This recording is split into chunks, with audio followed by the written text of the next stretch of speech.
Pancasila sebagai sumber dari segala hukum adalah bahwa segala peraturan perundang-undangan yang berlaku di Indonesia harus bersumberkan Pancasila atau tidak bertentangan dengan Pancasila.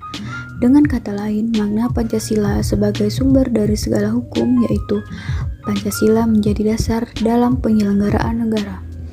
Pancasila menjadi dasar dalam pengaturan dan sistem pemerintahan negara.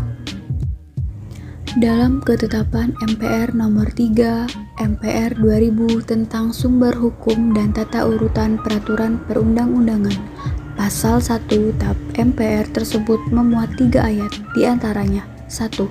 Sumber hukum adalah sumber yang dijadikan bahan untuk penyusunan peraturan perundang-undangan. 2. Sumber hukum terdiri dari sumber hukum tertulis dan hukum tidak tertulis. 3. Sumber hukum dasar nasional adalah Pancasila sebagaimana tertulis dalam pembukaan Undang-Undang Dasar.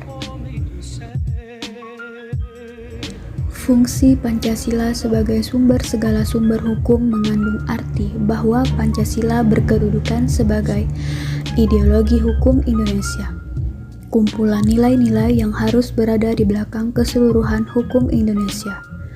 Asas-asas yang harus diikuti sebagai petunjuk dalam mengadakan pilihan hukum di Indonesia, sebagai suatu pernyataan dari nilai kejiwaan dan keinginan bangsa Indonesia juga dalam hukumnya. Sumber hukum material. Pancasila sebagai sumber hukum material ditentukan oleh muatan atau bobot materi yang terkandung dalam Pancasila. Terdapat 3 kualitas materi Pancasila yaitu: yang pertama, muatan Pancasila merupakan muatan filosofis bangsa Indonesia.